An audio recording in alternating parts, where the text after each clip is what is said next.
Hey everyone, it's Kurt here again, and it's time for another video. This time we're going to be looking at teaching reading. So this is the third one now of the specific skill. So I'm going to try not to repeat what I've talked about in speaking and listening about how important it is to integrate and how difficult it is to separate the skills. I want to just focus specifically on reading as a skill and what we should know about it in the classroom, what are the different types, and then of course in terms of assessment, how can we assess it, how can we get students to perform it in the classroom as well.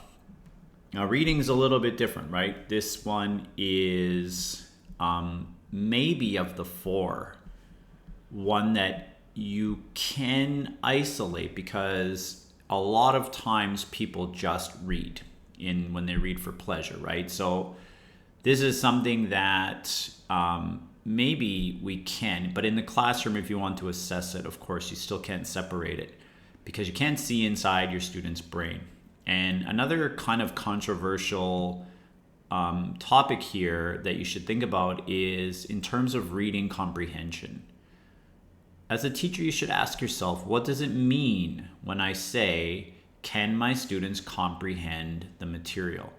So I think there are some, like, for example, you understand it. Well, what does it mean you understand it? Like, you get the gist of it, you understand every word, you're able to retell. Well, now that becomes a speaking thing. So it's not so easy to define comprehension, but as teachers, we just do our best. Okay, so the first question I have is, can you teach reading? Can you teach somebody how to read? Now, we can look at it specifically at the phonological level. Yes, you can get them to sound out the words, right? But is that reading or is that pronunciation? It's both, okay. Yes, there are word attack skills that we teach our students, like when they see the word cat, and if they don't know how to read it, we get them to sound it out, right? K, at, cat. But those sounds are just some random sounds. Cat on its own has no meaning. You have to know the vocabulary first, right? Okay. So what I'm trying to get at here is, once students know vocabulary, it's natural to be able to put those together. So can you actually teach it? And I think that a lot of teachers, maybe they will all say yes, but when you ask them how, I think they will struggle with this one. So this stuff is really important. And as always, I suggest after you become a teacher and you get into your own classrooms, I suggest that you come back and look at this stuff in the future and try to remind yourself of what's actually taking place. Okay, let's jump in. So I want to start talking about theory. And when I mean theory, I mean people like me who are doing experiments and doing research so that they can try to train teachers in the future. Now, I don't do research on reading, but there's a lot of professors who do. Now, typically, there's some kind of disconnect between researchers and teachers because teachers will say, yeah, right, you're a professor, you're in the university, you've never been in a junior high school classroom, so how do you know? And a lot of times I agree with that because I have been in those classrooms before. And sometimes when I hear professors or scholars talk about what's happening in the classroom, I kind of shake my head and smile. And that's a question that I have for them as well is, do you really understand what's happening there? Your theory sounds great, but that's just a theory. When you get into the classroom and try to apply it, maybe it doesn't work as well as you say. Okay, but I want to talk about it for reading because reading is a very cognitive skill, right? Everything's happening inside the brain. And so I think this stuff is very important. So this is what research tells us. There are 7 different points that I want to talk about, okay? So the first one is bottom-up and top-down processing.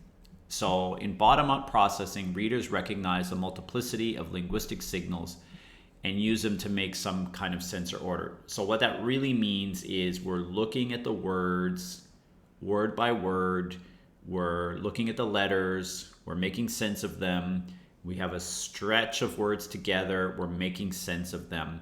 So we're looking specifically at the word level and maybe the sentence level. Now, top down is when you draw upon your own intelligence, your experience, your background knowledge to help you understand a text.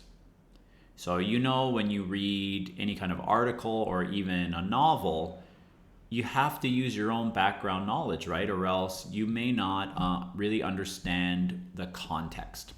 Okay, in the classroom, our students, they need a combination of both, okay? And it's essential for successful teaching. So you can't just activate those bottom-up skills. You need to also encourage top-down. Okay, the next one is schema theory and background knowledge. So schema theory, very simply put, is that a text by itself has no meaning. The meaning comes from the reader, okay? So reading is only incidentally visual, right? When you look at the words, and if you ever teach young children, you'll understand how this works. They may be able to sound out the words, but actually, or they may be able to memorize what the words look like. That's usually how beginning readers start. They know that B-A-C-K says back, but maybe they don't even know what back means. They just know how to say the word. Okay, so once the learner is able to bring in their own understanding, now the text has meaning. So more information is conveyed by the reader than just the print on the paper. And we also make our own interpretations, right? So the more background knowledge you have about a particular topic, then the more you're able to create meaning. And hopefully the meaning is accurate. Okay, teaching strategic reading. So researchers agree that using an instructed sequence of direct attention to strategies is needed. You can't just ask students to read, you have to teach them some strategies. They need an optimal mix of implicit and explicit learning. So implicit means they need to learn on their own sometimes. You let them read a text, maybe they guess what the words mean, the grammar, they don't always have to focus on it. It's really important that when your students read, it's not always explicit learning, or you are going to hurt their reading fluency because they're always going to evaluate the text. Sometimes they need to just read without focusing on the actual grammatical structure, just reading for fun or reading for meaning. Okay, anyway, strategy-based instruction should include metacognitive strategy, so self-planning, monitoring, evaluating your own progress. So we need to encourage our students how to self-monitor. Okay, extensive reading.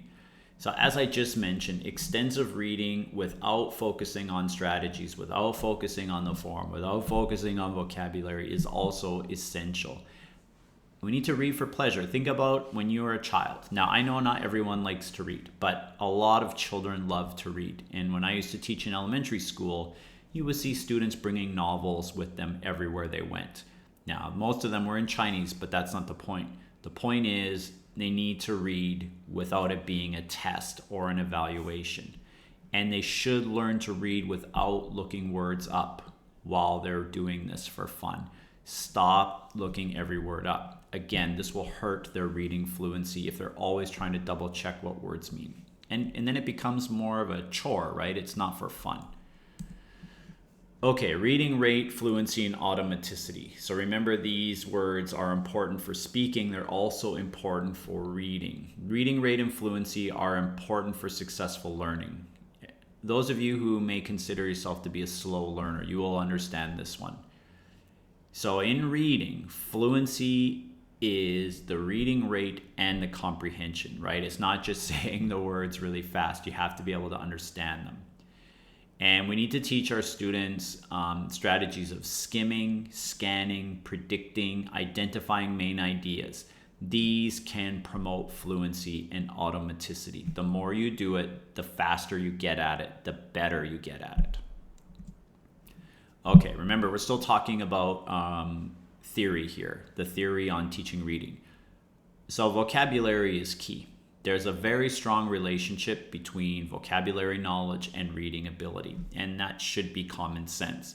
The more words you know, the more you should be able to read sentences and understand. So in the beginning, when you're teaching beginners, if they have a lack of vocabulary, they're not going to be able to read. And when you get to junior high school and you teach those low-level learners, those students who have a low proficiency in English, this is what you're going to find. You give them a text to read, they're not going to be able to read it, and they're going to fail because they don't have the vocabulary base.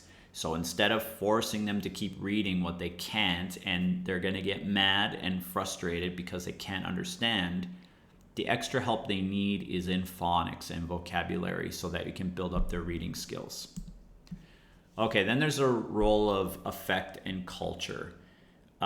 Research shows that a love of reading, high self-esteem, and motivation correlate strongly with strong reading skills. Of course, you love it, you're going to be better at it.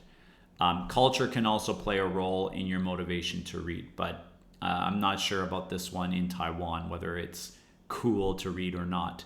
I think I shared with all of you a story once where a mom told me that she was kind of upset that her daughter loved to read novels all the time. And I told her, that's good.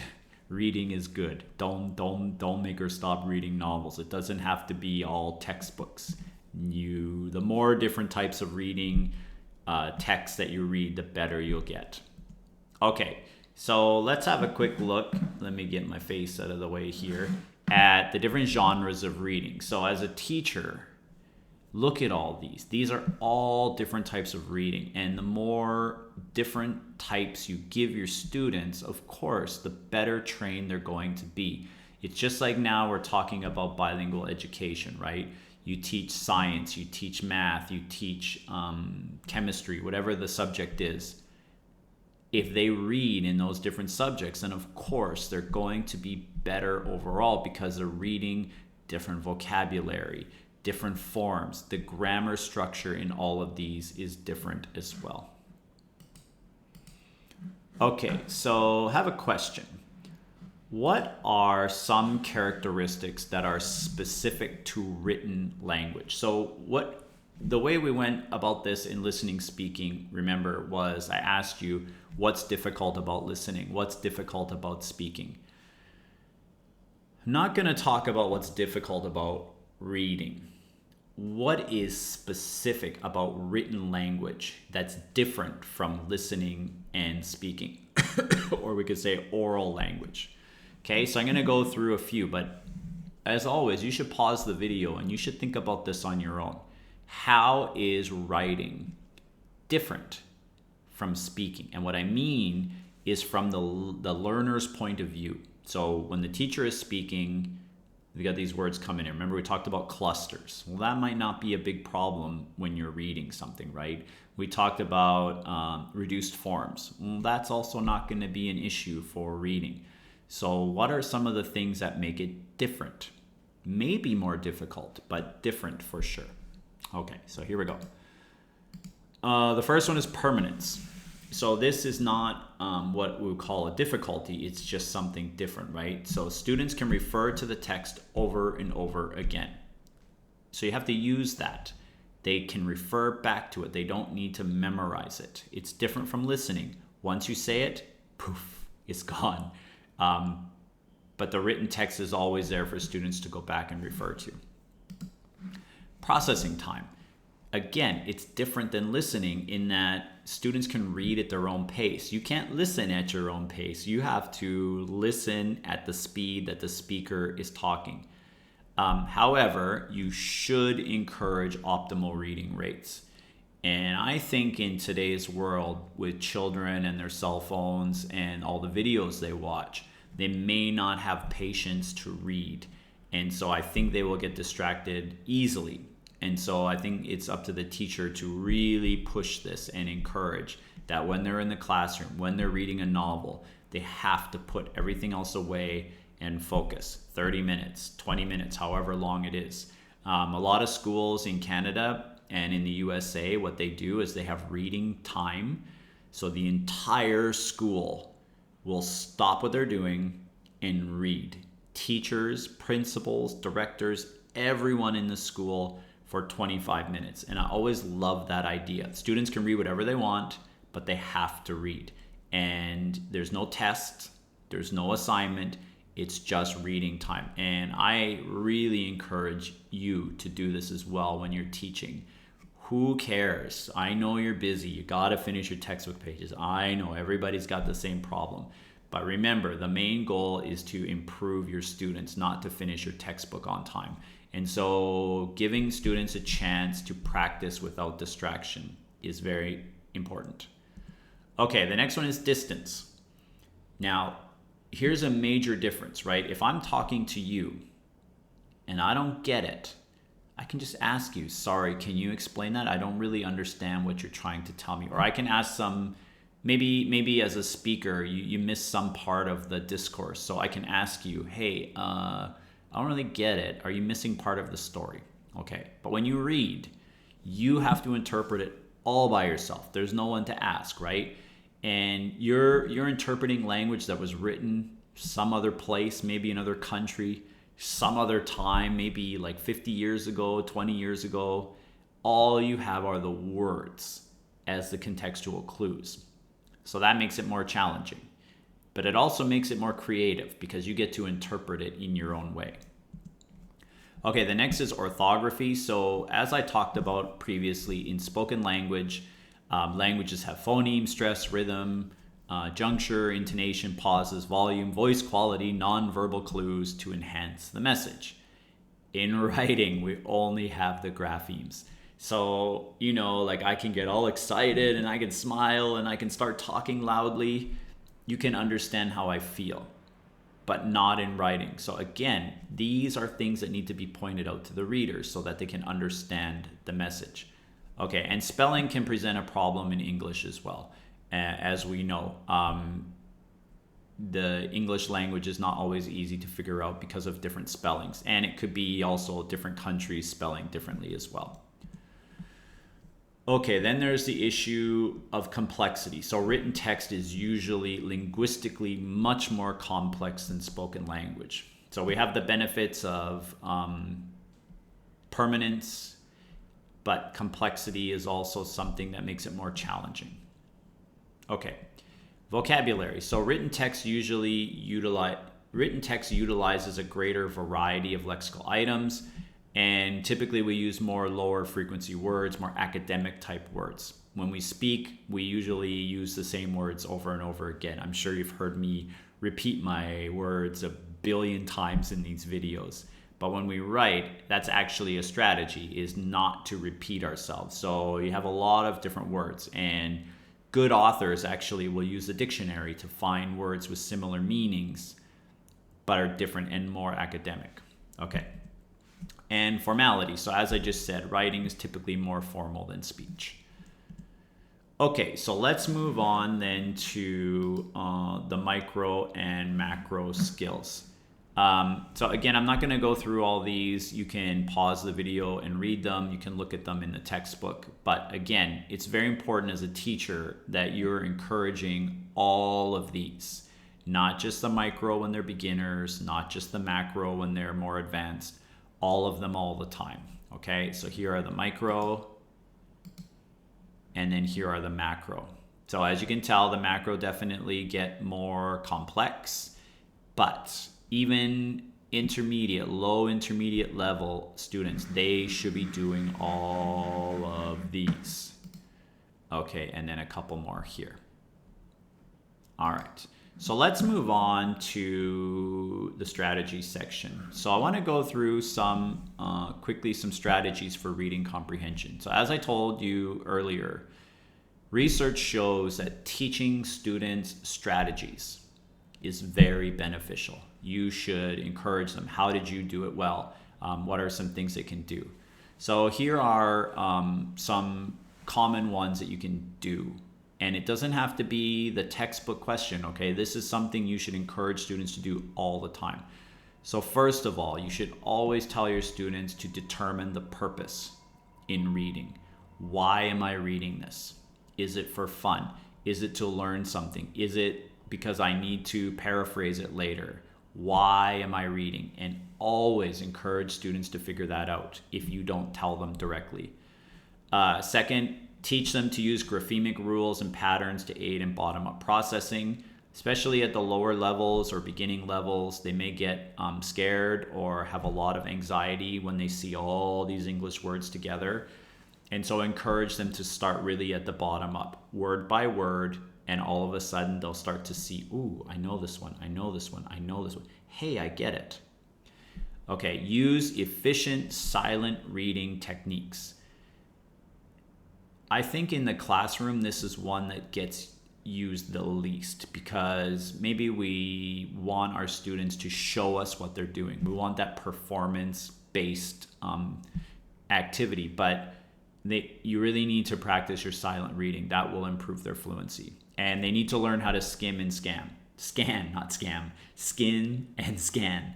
So they need to be able to skim the text for main ideas. So teach them how to not read every word, but quickly read through so they can get the main idea. And then teach them to look for specific information. So that's scanning. What year was this person? Try to find it and teach them how to do that. Okay, the next one is use semantic mapping or clustering. So teach them how to do that. Teach them how to draw those semantic maps and brainstorm and summarize the information in what they're reading. Teach them how to guess. This one's important. They can't look up every single word they don't know.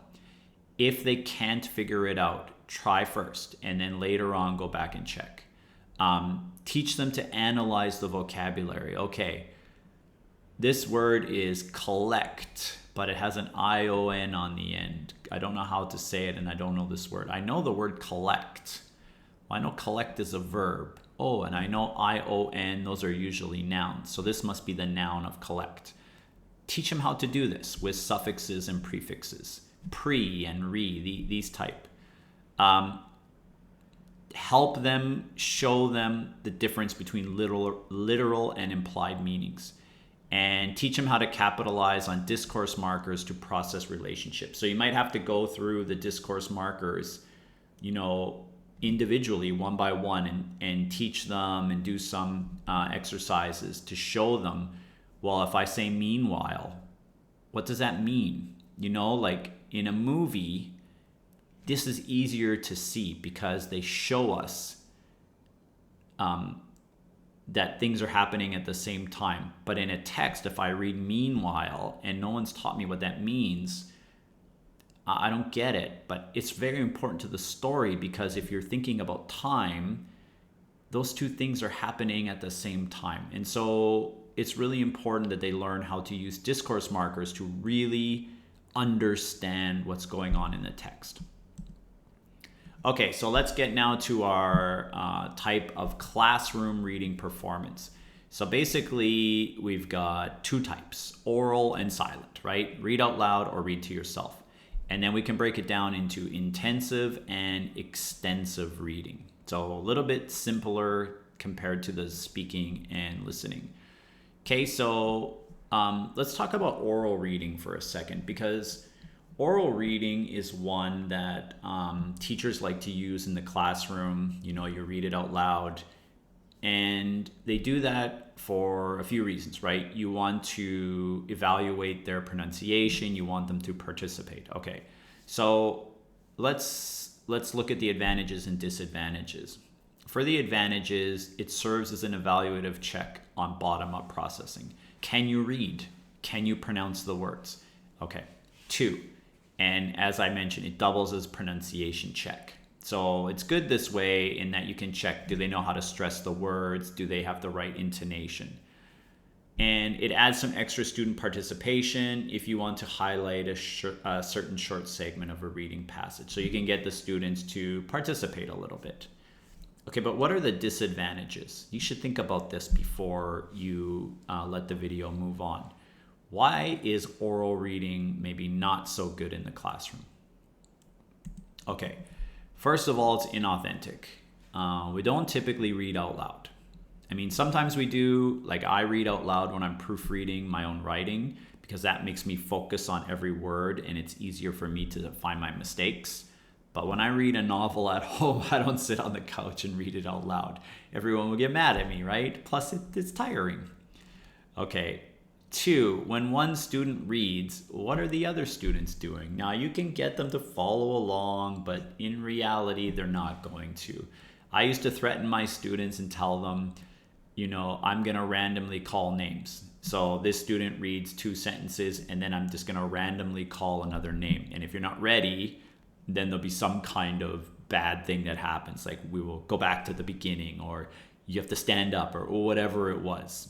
Okay.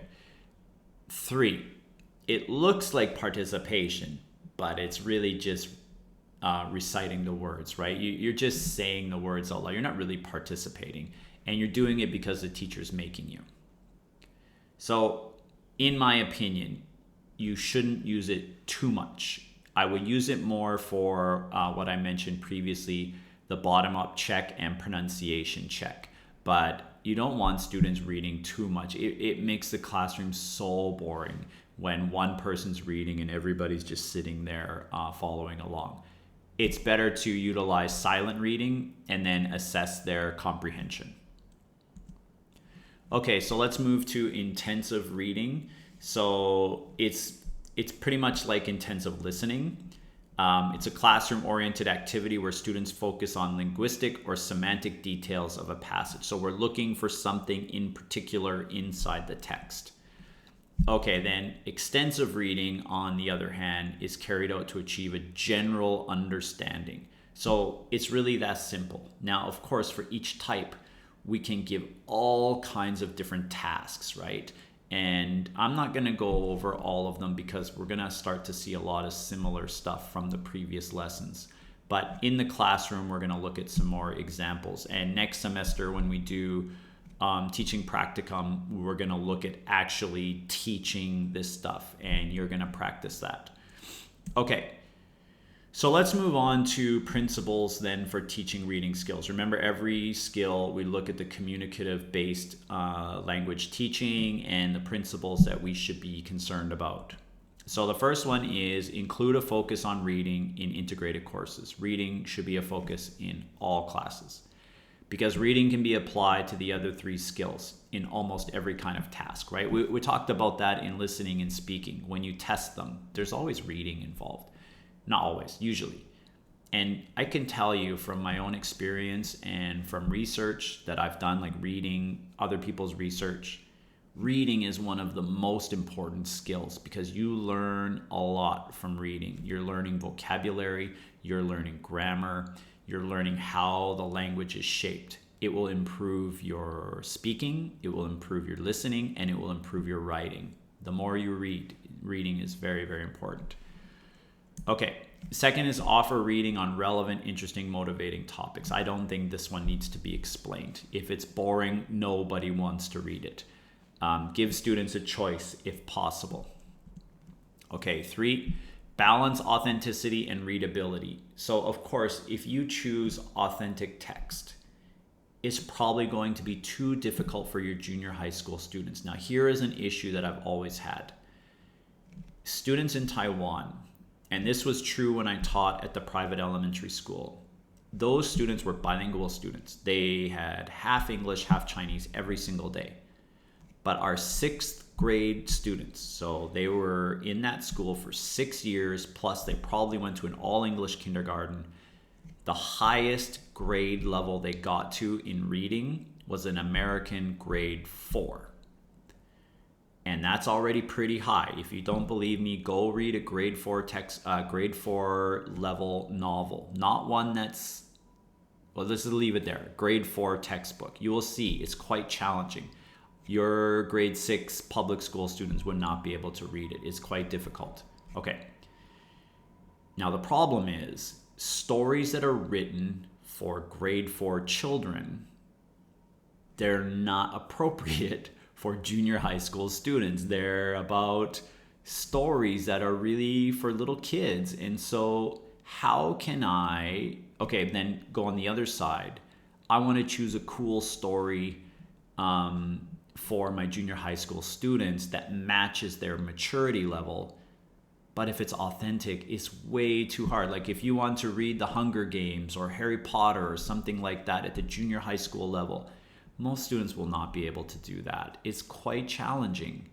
And so how can we choose the right kind of text? So this part's tough. And that's why in our magazines, in our textbooks, they're usually edited or simplified. But once you simplify something, you've changed it for sure, right? Because now the meaning is not the same.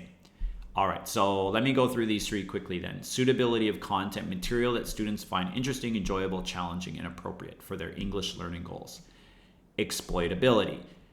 It's a text that facilitates the achievement of certain language and content goals. It's exploitable for instructional tasks and techniques, and it's integratable with other skills. So your text needs to be useful in the classroom.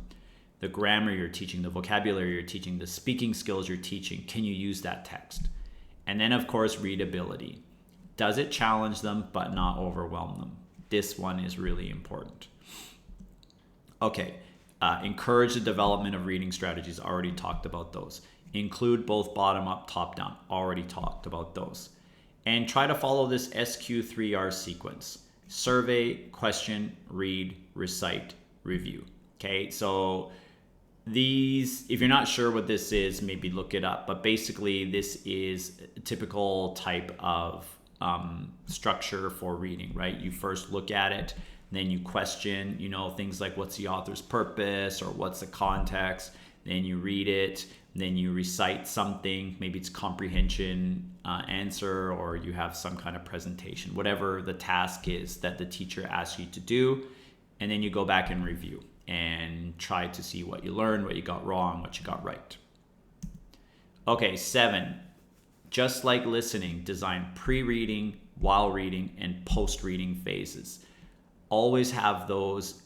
Again, pre-read, why do we do that? So they can activate their background knowledge. We can do brainstorming, but it could be something simple like look at the picture, look at the title. What do you think is going to be inside? Prediction is a very important pre-reading skill.